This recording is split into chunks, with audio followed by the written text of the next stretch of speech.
गुरु द्रोणाचार्य ब्राह्मण थे, धनुर्विद्या के महान आचार्य थे, पर बड़े गरीब थे, इतने गरीब थे कि जीवन का निर्वाह होना कठिन था।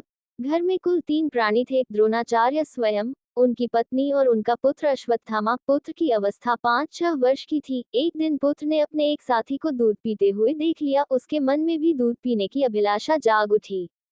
उसने अपनी माँ के पास जाकर कहा, माँ, मैं दूध पीऊंगा। पर माँ दूध पाती तो कहाँ पाती। जिस माँ को खाने के लिए अन्न न मिल रहा हो, वह अपने बालक को दूध कैसे पिलाती।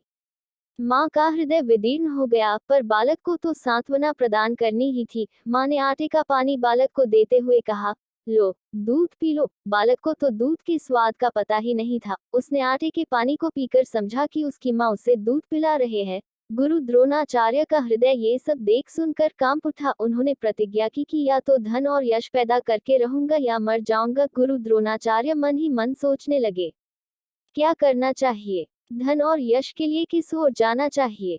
द्रोणाचार्य को पांचाल नरेश द्रुपद याद आया। विद्यार्थी अवस्था में द्रुपद और उन्होंने एक ही गुरुकुल में शिक्षा प्राप्त की थी। द्रोणाचार्य आशाओं के रथ पर सवार होकर पांचाल देश की राजधानी की ओर चल पड़े। मार्ग में बड़े बड़े कष्ट उठाए, पर धन मिलने की आशा में वे कष्ट भी उन्हें सुखदायी मालूम हुए। कई दिनों तक बराबर पैदल चलने के पश्चात द्रोणाचार्य पांचाल की राजधानी में पहुंचे। उन्होंने सोचा था, राजधानी में पहुंचते ही द्रुपद से भेंट हो जाएगी। वह उनका स्वागत करेगा, उन्हें बड़े आदर से ठहराएगा और उनकी सहायता करेगा। किंतु उन्हें क्या पता था कि द्रुपद अब गुरुकुल का विद्यार्थी नहीं है, अब वह एक बहुत बड़े राज्य का नृपति है, सिपाहियों, सैनिकों और मंत्रियों से घिरा रहता है। दूसरों की तो बात ही क्या, अपने लोगों से भी उसकी भेंट बड़ी कठिनाई से हो पाती थी। कई दिनों तक प्रयत्न करने के पश्चात द्रोणाचार्य द्रुपद के सामने जा पाए, किंतु ये क्या, द्रुपद ने तो उन्हें देखते ही मुंह फेर लिया। सहायता करने की कौन कहे, उसने तो उन्हें पहचानने से भी इनकार कर दिया। द्रोणाचार्य का मन मानस जैसे मत सा गया।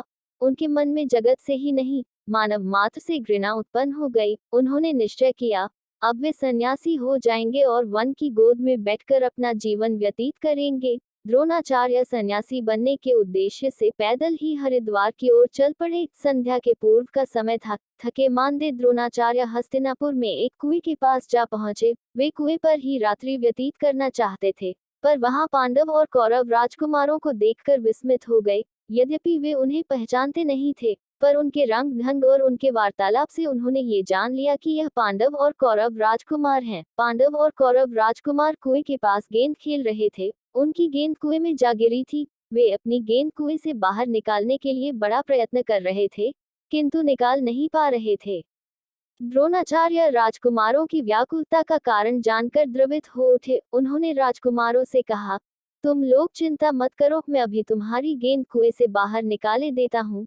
द्रोणाचार्य धनुर्विद्या के महान पंडित थे। दूसरे विद्वान ब्राह्मण तो अपने पास शास्त्र रखते हैं, पर द्रोणाचार्य अपने पास धनुष बाण रखते थे। वे जहां भी जाते थे, धनुष बाण लिए रहते थे। द्रोणाचार्य ने कुएं के मुख पर खड़े होकर भीतर गिरी हुई गेंद को लक्ष्य करके एक बाण चलाया। बाण का फलक गेंद में चुभ गया, बाण सीधा खड़ा हो गया। द्रोणाचार्य ने दूसरा बाण प्रथम बाण के ऊपर चलाया, दूसरा बाण प्रथम बाण में चुभकर खड़ा हो गया। इसी प्रकार द्रोणाचार्य ने 3-4 बाण और चलाए, सभी बाण एक दूसरे पर खड़े हो गए। अंतिम बाण द्रोणाचार्य के हाथ में था। उन्होंने उसे खींचकर सभी बाणों के साथ गेंद बाहर निकाल ली। गेंद पाकर राजकुमारों का मन प्रसन्नता से खिल उठा। साथ ही वे द्रोणाचार्य की बाण विद्या और उनके चातुर्य पर विमुग्ध हो उठे। वे उन्हें देवव्रत के पास ले गए, क्योंकि उन दिनों देवव्रत ही उनकी देखरेख किया करते थे। राजकुमारों ने देवव्रत से द्रोणाचार्य की बाण विद्या की बड़ी प्रशंसा की। स्वयं देवव्रत भी द्रोणाचार्य से वार्तालाप करके बड़े प्रसन्न हुए।